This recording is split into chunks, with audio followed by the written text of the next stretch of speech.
Ngailutna Khat longe Kei'a adin longe calvary lhang Ohingna Khat longe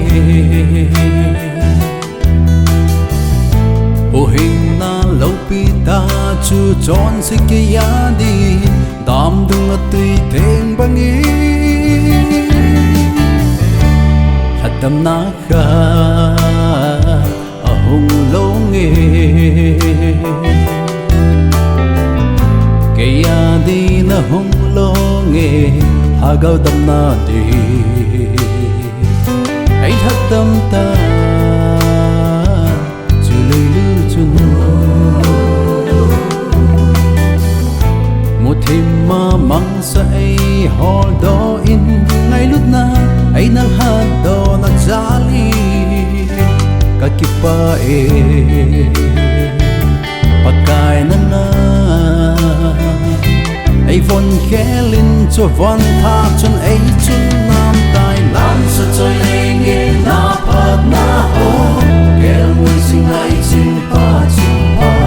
Sachoi lenge na pat na hi in fa choi chim ta lo li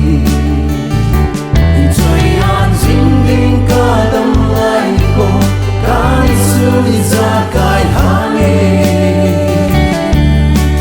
kai hin thang ve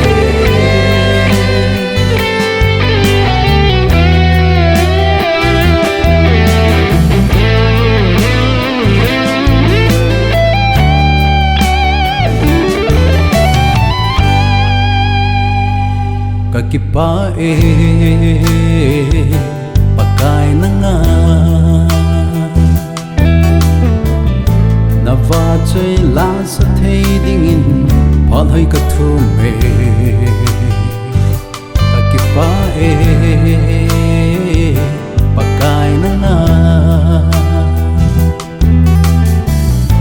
Emmanuel Zion pagkay palhoy kay din zong chân vô chân đinh chú cả nô cả thật gió na all na ấy bia cả lem vai gần thấy gom lệ thì ba na ấy về cả na giống ấy lem binh dinh Kava mang zong lệ hol do in Ngailutna acha ai sim kit zi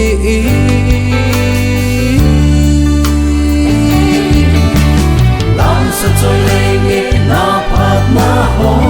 kel mun sing ai chin pa Sachoi lenge na pat na hi in va choi chi